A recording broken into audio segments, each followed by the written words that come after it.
Hello and welcome back to the Darth Magog channel. I'm your host, the Dark Lord of the Apostates, Darth Magog. And Commander Fives, Grand Admiral of Toddlers, at your service. And today we'll be examining how Jehovah's Witness children are indoctrinated, specifically when it's self-inflicted. Sounds like that could go down some darker avenues than usual. Well, we'll get our new lightsabers and light it up. Alright, let's do it. Firecrackers. Firecrackers? They make light. We would be honored if you would join us. So, Commander Fives, why are you joining us on the bridge of the Apostate-class Star Destroyer? What will you be bringing to the table on our video analysis? I've got my Masters in Early Childhood Education and Trauma, and I've got about 13 years in the field, working in the field directly. Congratulations, you're catching up with me in my JW experience. I was a ministerial servant in Jehovah's Witnesses and was a practicing witness for 20 years. I like mine better. Yours is a little more fun, a little more helpful. And I get paid. And you get paid, so that's a nice thing. Well, that being said, we've got a few videos for you today. I remember we actually visited this one in an earlier episode, and you said you wanted to review it another time, so now we actually have an opportunity to review it properly. This episode is lesson number 3, Pray Anytime. Okay, I think I know where this might be going. Let's proceed. Yeah, it's one of the sing-alongs. Yep, it's a music video. And kind of a prequel. I do remember it now. I think we did this one with the bullying episode.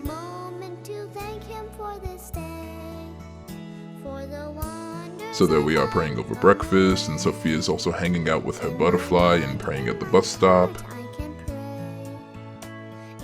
Off on the shuttle to school. And going to lunch. And yes, this is an expectation that you pray before every meal. Yeah. And we're depressed on the bus again. She's probably tired. And depressed. Right before bed. This is pretty canon. I believe it. Well, Commander, as usual, I'd like to give you some Jehovah's Witness cultural context behind this music video. So we'll start with actually, what was the scripture? I think it was 1 Thessalonians. You would know, not me. Well, let's grab our New World Translation and have a glance at 1 Thessalonians chapter 5, verse 17.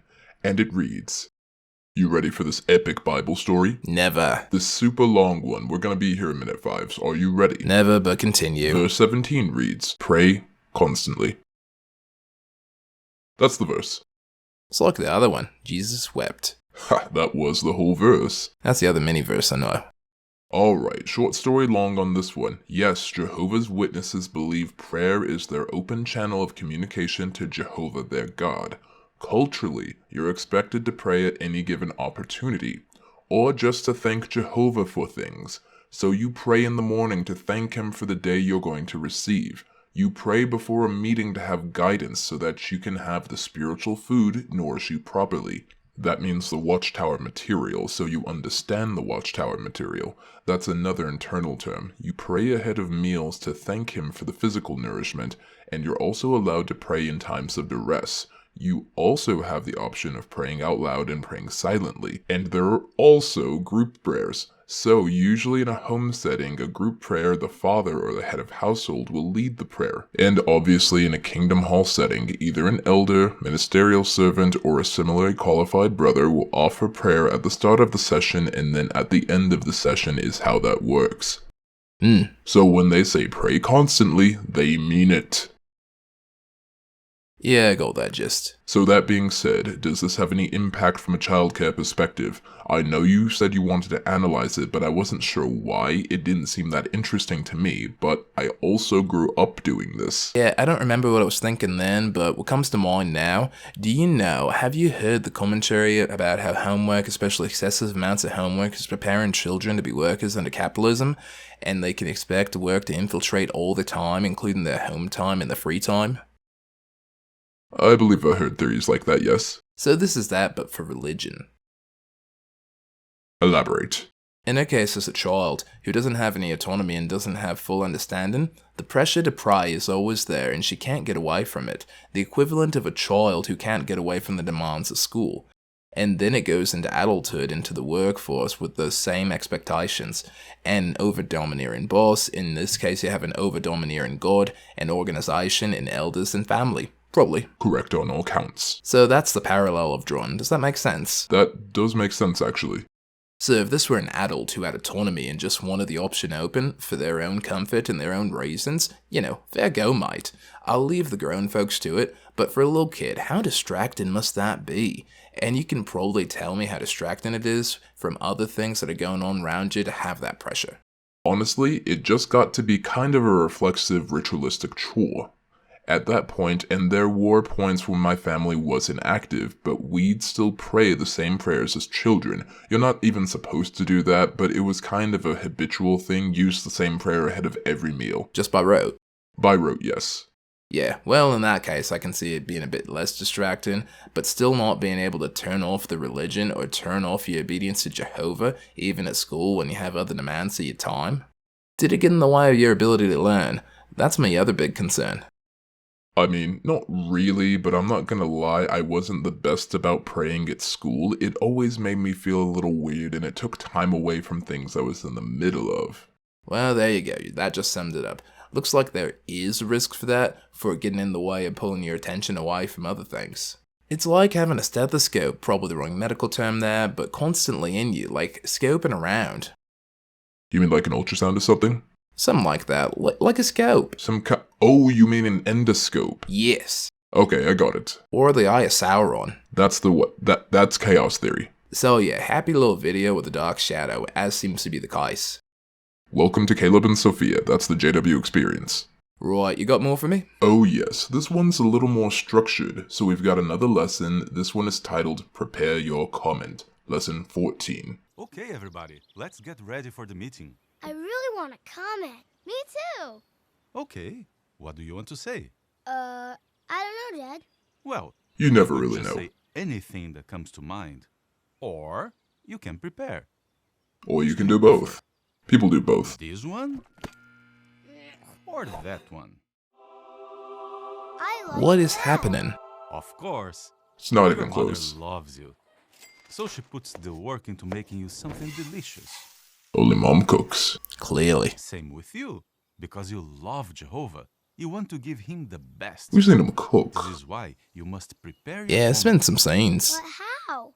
First, He's worn an let's apron. use the good ingredients. Let's prepare a short comment. Step 1. What is the question? Step 2. Find the answer in the paragraph. Actual Watchtower study. Step 3. Make some notes. You don't do that, you just highlight it. Practice. Now you are prepared. This is adorable. Sophia, you can comment in your own words. But what if they don't call on me, Dad? We will prepare 2 or 3 answers, just in case. What if he doesn't call me for any of them? Oh, it's like a little Hermione. Well, you know, I quit. No, don't quit. this is actually a thing that Everyone happens. knows you tried your best. You, the brothers, and Jehovah. There's a system for this, actually. Pulling on people. Something Yes, there smells is. Good. You ready for dinner? How did that? The mom does do magic. She just magicked the food on the table. What are you talking about? Cooking doesn't take any time or effort, it's just something women produce. Oh yes, of course, how silly of us. You have to make gravy, it doesn't come. That's an old couple reference, not sure how many people will get that. I guess we'll find out. We'll ask the comments after we read the scripture. I've still got my Bible out. Yeah, tell me what comment means. Okay, let me read the scripture first and we'll break down comment. Okay. The Bible verse is Proverbs 15 verse 28, and that reads, "The heart of the righteous one meditates before answering, but the mouth of the wicked blurts out bad things." Absolutely irrelevant, because this has nothing to do with what a Jehovah's Witness Bible study does. I retain none of that except demon. Skip it. Okay. Okay, about comments. Here's the way Jehovah's Witnesses meetings work. So they have several different types of meetings. Some of them are sermon-based, where people are preaching to you. Others are presentation-based, so the theocratic ministry school, you're doing presentations. If you're a young man, you're going to be doing Bible readings and teaching the congregation. If, as a woman, you're doing demonstrations with other women on how to do field service, That's how that works. But the most important one is the Watchtower study. That's when the congregation, after the Sunday sermon, which they call a public talk, they sit down together with their Watchtower. That's the flagship periodical of Jehovah's Witnesses, the Watchtower. And they go through what's called a study article. So they have an article that goes over a subject like what's the world going to be like in the future, how can we know we're true Christians, yada yada yada. Yada, yada, yada. Then there's a question and answer session. There's a study conductor, usually an elder, there's a reader, usually one of the ministerial servants like me or an equally qualified man. We'd read the paragraph out loud to the congregation, then after the conductor opened the Watchtower, he'd go to the bottom and read the question at the bottom of the page. Then the congregation was expected to answer the question. You remember how I was telling you I used to run mics and do the audio? That's why I did that. So we would run around, especially the young brothers in the congregation. They like to give the teenagers this job, had us run around. The sisters really seemed to love it for some reason. That's your JW speed dating. To be presented with the mic? To be presented, I know, very phallic, isn't it? Very. Ah, there it is. Yes, we do that, then you do the question. Some would be multi-part, but you'd be expected to get the information out of the paragraph and answer the question that way. It's a very boring question and answer, you have to be there to fully appreciate it, but the answers were in the paragraph, so you weren't really studying anything. What happened on screen was Caleb and Sophia's parents were helping them prepare for the Watchtower study, which usually just came down to looking at the question in advance, finding the sentence in the paragraph, and highlighting the answer there. Right. You could read it verbatim, and they were usually in two parts, so the first sentence would have an answer in it, and the third or fourth sentence would have one too. There'd be a Bible scripture usually in a lot of the paragraphs, and that would be an acceptable answer, if you could explain it as it correlated to the questions. Okay, so the answers were pre-scripted? Yes.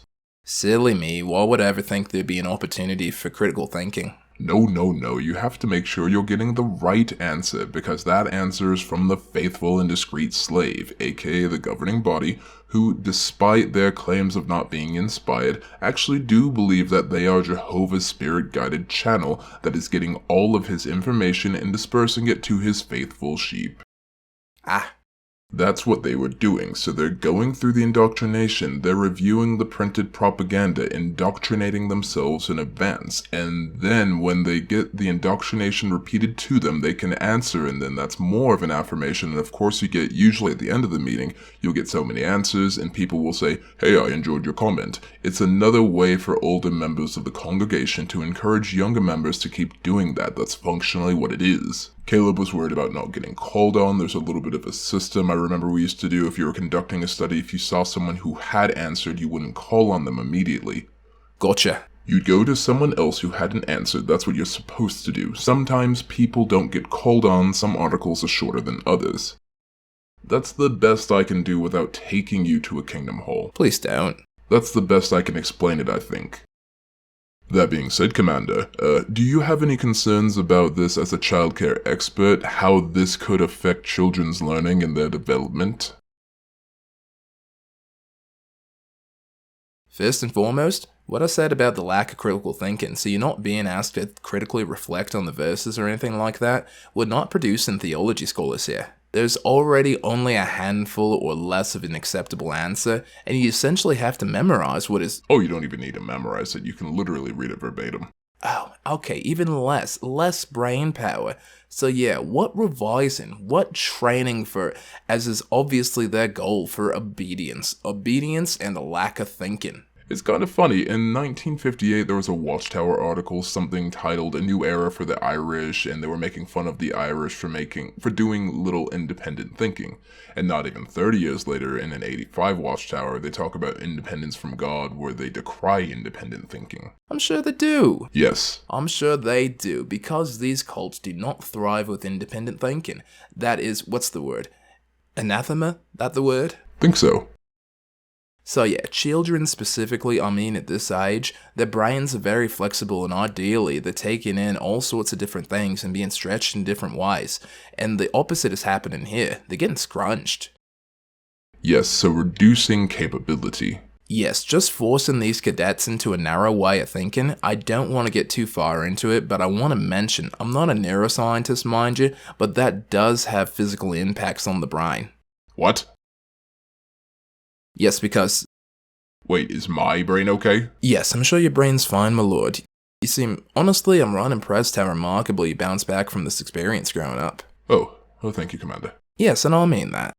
I don't want to go too far into that without my research, don't want to say the wrong thing, but basically at the very, very simple level, when a baby is born, they have all kinds of billions of neurons making connections, brain is going boom, boom, boom all the time, and this part is normal. As you grow up, your brain trims out what's not being used. That's why it's easier to learn language when you're a youngling. You have more capability, and as you get older, your brain prunes it away, so it becomes difficult as an adult to learn another language. And here, that flexibility, that youthful brain flexibility is being, at best, not being fostered. Does that make sense? That does make sense, actually. So, if you're discouraged from branching out your brain, branching out your thoughts, it's by no means impossible to learn later. The human brain's a very amazing thing, and I don't want to discourage anyone, because it's not the case, but you know, it's not the same as having it when you're young. Well, that's good to know. Anything else bother you about this one? I was confused through a lot of it. It took me yonks to figure out the metaphor with the food and the Spam can and the gourmet meal. Yeah, I see. I got it, because they want you to put effort into the answer and not just half-ass it like a Spam can. Whole thing's a bit of a blur. It's very cultural. It's one of those heavily cultural ones that we get into occasionally. Half of these are for the public and half are internal, and this one was very internal. The other thing I would say, are you forced to answer? Sorta. You're supposed to be answering. Technically, because it's a group thing, you can't be forced directly because you may or may not get called on. But you're strongly encouraged to participate. It shows that you're spiritual. I remember I'm trying to remember, was it June or Lady C that mentioned it? Point is, it's a benchmark for spirituality. So someone knows you're participating in the Watchtower study, you're going out in service, you're a spiritual person.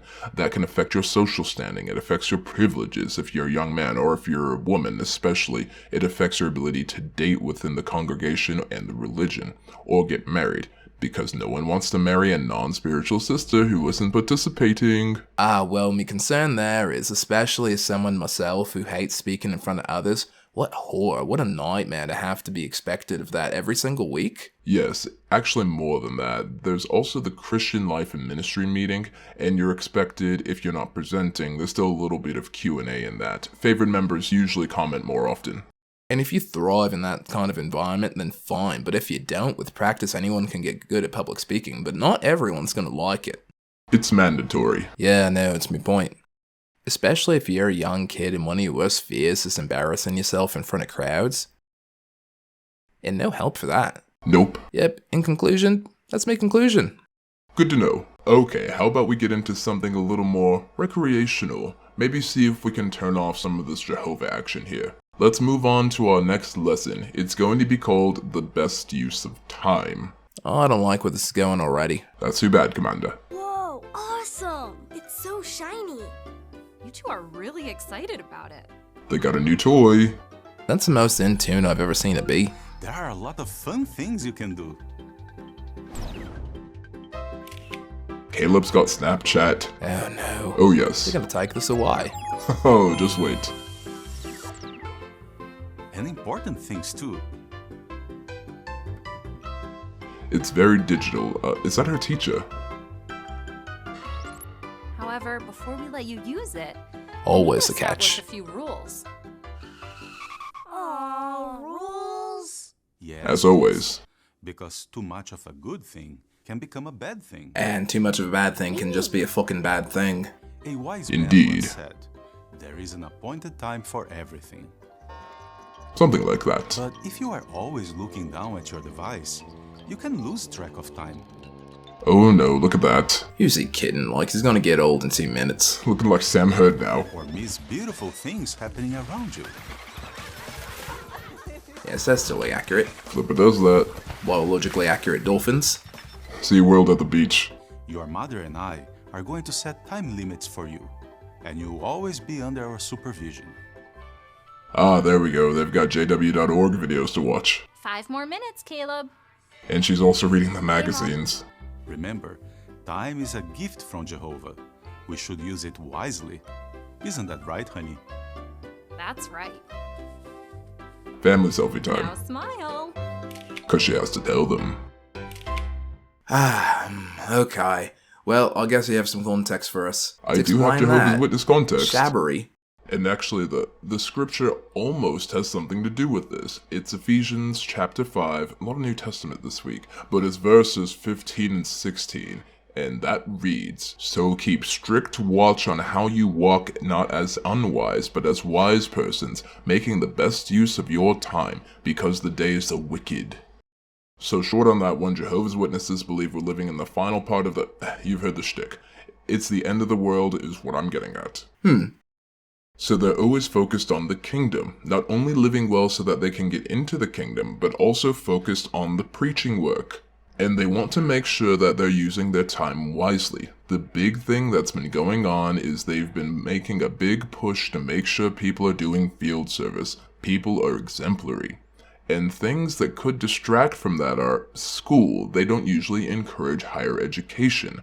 Work, so they encourage you to work only to cover the essentials and use the rest of your time in service. And recreation, which while they find it necessary, they also do want to make sure you're not using too much time on recreation when you could be in the preaching work or could be serving Jehovah better. The tablet is an interesting metaphor for that because they do use tablets and phones quite a bit now. They have jw.org now, obviously they've revamped their website. They also have the Watchtower Online Library, where all of their publications are, well, not all of their publications, but all of their publications are available digitally so you can share it. You can even use the tablet or the phone to show people Caleb and Sophia videos if you want at the door. Not that anyone would ever do that, but if they ever knock on your door and you have children and their kids are there too, they're going to show them Caleb and Sophia videos. That was for them. So yes, that's the basic context in a nutshell, just making sure you're putting God's kingdom first, and anything else, get to it when you get to it. But that doesn't only apply to day-to-day things, this also applies to relationships. If you're married, then it goes Jehovah, your spouse and your kids, then whatever. You never put people first, you always put Jehovah first. Right then, as is the theme. So hopefully that's helpful context. That being said, Commander. Oh, and the tablet too. It's not about the tablet, but what about this raises red flags for you as a childcare expert? Actually, it wouldn't really if I didn't know the context, but now, two main things. One, we know subliminally, we know what they want the younglings to use the bulk of their time for, which is serving Jehovah at the detriment to their own selves. And because generally they have such a restrictive life. Agreed. No birthdays, no holidays, no parties, no education, nothing. No sports. Yeah, now I don't have, especially with younger cadets, I don't have a problem with parents limiting screen time. I do, and I'll catch some flack for this one, I do have a problem with constant supervision of their activities on said device. Gets into surveillance. I think you were talking about that last week. Yes, and that's a problem with this already dodgy concept of being under a heavily surveilled religion. And I also have a problem with that outside of that. That's definitely being informed with my own experience growing up with very little freedom in some way. I mean, you grew up in a cloning facility. Right, so there you have it. So there's that, but also, especially the older a cadet gets, they need time away that isn't supervised. And yes, there's a risk. There's always gonna be a risk. The chance of danger is always gonna be greater than zero. The solution to that is not to bubble wrap a kid. Ideally, as they get older, you're teaching them skills about being online.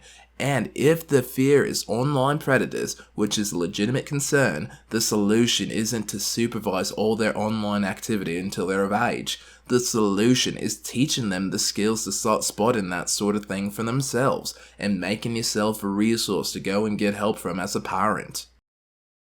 So many times families find themselves in some sort of crisis or dysfunction, and the parents are shocked or angry or astonished that their child didn't come to them for help. Well, did you make yourself available, or did you make your child think and believe, probably correctly, that they're gonna be punished for getting into trouble in the first place, or having a problem in the first place? That's on you if your youngling doesn't feel safe coming to you. Are there any strategies you'd recommend to make your Padawan feel a bit safer? Yes, and being an understanding parent in general, being reflexive with them versus being reactive with them most of the time. You know, if your cadet has a problem and your first instinct is to lash out, they won't come to you. Okay, I get the general idea. Take their perspectives and their feelings into account. Explain to them what's expected of them and what any threats in the world might be and how best to recognize them. And don't blame them for getting hurt. Okay, Commander, you got one more in you? Yeah, This is a really interesting one. I want to see how you react to it. sure, okay. This will be our final lesson of the day. It's lesson 12. Caleb and Sophia visit Bethel. Oh no. Oh yeah. Hey, Caleb, remember our trip to Bethel? Because that's how people talk. Oh yeah, it's another musical episode. It's Pokemon Go with Jehovah's Witness. Oh, it's Uncle Tony! He's gone now. Now him I'll remember. Oh, and they got the salon and they're cleaning the fountains. This is trippy. The combination of the animation and the real studio. By the Force, they're building Walkill. There's a Watchtower Fire Department. I didn't know about that. Makes sense though. And they have the actual people interacting with them. Oh no. Oh, there's the Bibles and the publications. Oh, and they have film saved, and there's the museum of stuff they don't teach anymore.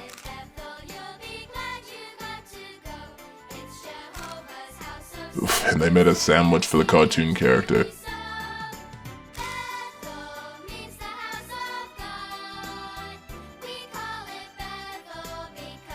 And here's the sketches.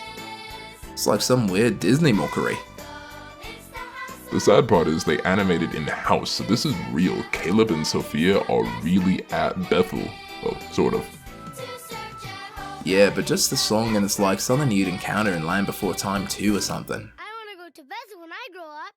Okay, Commander, did you have fun with that? Did you enjoy that song? No. Let's play it again. Why? Why do you hate Commander 5s? Okay, how about we do this instead? We'll just read Psalms chapter 122, verse 1. Want me to read it this time? Yes, please do. I rejoiced when they said to me, let's go to the house of Jehovah. And that's it. That's the only link this has to the video. So yes, Jehovah's Witnesses, they have Bethels all over the world. So basically, Bethel is the corporate headquarters of Jehovah's Witnesses. It's their main cult compound. It's where the governing body lives. It's also where they produce all of their literature, and currently, all of their video productions. So whether it's live action productions, or whether it's the Caleb and Sophia cartoons, the animated productions and such, and of course their Lifetime original movies that they do now, because Jehovah's Witnesses have their own Lifetime original movies. I'm not making this up. That's what they do over there. That's also where they develop the teachings and write the articles, so not only do they print the articles and books there, they come up with them there. That's part of the teaching committee, and the service committee works on that. So they work on collecting the hours from people's field service and compiling reports. The time cards? Yes, they also keep a secret database of child predators over there. So that's a thing. So it's a thing that happens at Bethel, but we won't talk about that. Anyway, so that's what Bethel is. It's basically... Do you remember the Jedi Temple? Of course. It's the Jedi Temple for Jehovah's Witnesses. I should have just said that from the start. Well, maybe we need to make that temple meet the same fate as the Jedi Temple did. That did burn pretty quickly. Nightfall was interesting. But Jehovah's Witness children are always encouraged and admonished to do full-time service, and Bethel is the pinnacle of full-time service. Only 19-year-olds and up can go there. Generally young, well-qualified young men and women too, but mostly young men. You're not allowed to go if you're married. You can get married while you're there, though. No kids allowed. They've had problems with children being there. Not gonna get into that today. So you're forced to kinda live there. It's supposed to be a spiritual paradise. Everyone's supposed to be excited to have Bethelites. They're supposed to be the cream of the crop. They're the greatest Jedi known to man, and the governing body is the creme de la creme. It's beyond that. It's like a mecca too. Witnesses like to go to Bethel, specifically the one in New York. Used to be in Brooklyn, now it's in upstate New York, and they do have Bethels all over the world, just like the Jedi used to have different temples on Tython and Ossus and Lothal. They have all those temples around the galaxy, but the main one was on Coruscant. This is the Bethel. This is officially Jehovah's house. I see. So instead of going to college, they're encouraging Caleb and Sophia to go there and work there full-time for no pay. Because the guys that animate this stuff don't get paid. Well, they do get a little stipend, they feed them and all, but when people say Watchtower slave, that's the pinnacle of being a Watchtower slave. You live there, you're clothed there, you're fed there, and you're not paid to work 40 hours plus there, on top of your own preaching work. Okay, so that being said, from a childcare perspective, I know this very tangentially involved younglings, but from a childcare perspective, does anything bother you about Bethel visits? Yes. Tell us about it, Commander. It's less what happens in the video and more the video itself. There isn't a narrative arc in this video, so there isn't a lesson that I can comment on beyond Bethel's great, go to Bethel. Now, I'm gonna refer to some of the experiences you shared with me. You almost went to Bethel. I almost went to Bethel, yes. And you were stopped, essentially, is what you told me.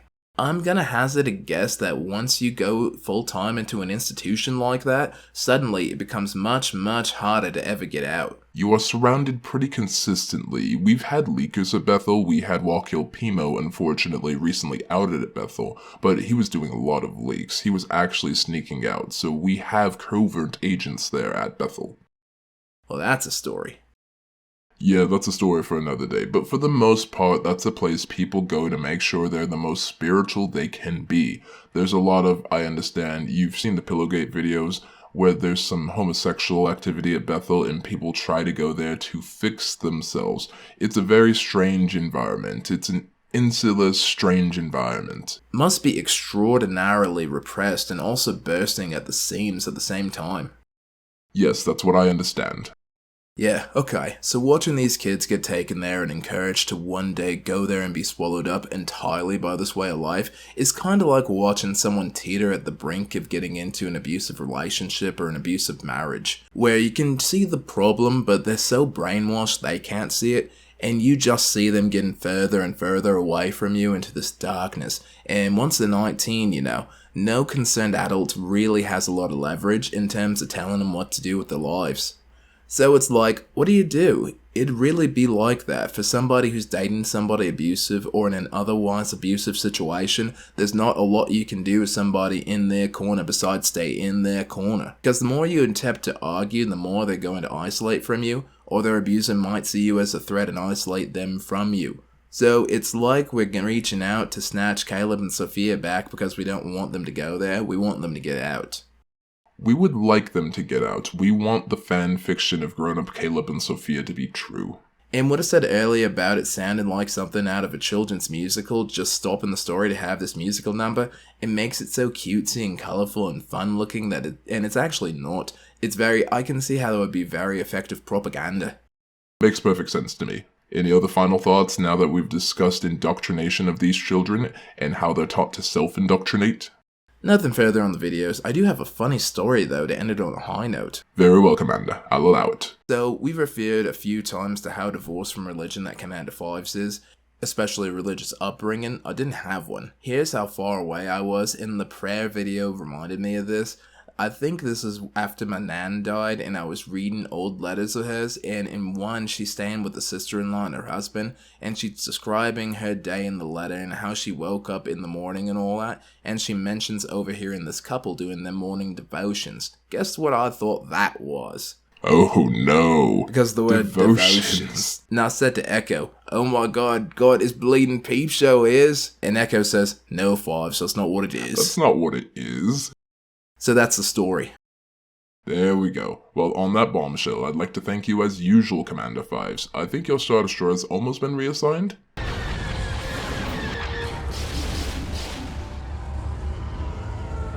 Really? Well, after that, I think we'll need to get you to do one. Most of the Grand Admirals have been reassigned, so it'll probably just be you pretty soon. Ah, well, I guess I'll take the cadets for a ride. Indeed. Well, that being said, XJW agents, what do you think? Have you had any experiences with self-indoctrination, and how did you manage them? We'd love to read your experiences in the comments down below. Also, if you have any other Caleb and Sophia videos that you want us to review, we'll watch for those over the coming days. And of course, remember agents, the elders may be watching you, but Darth Magog is watching the Watchtower.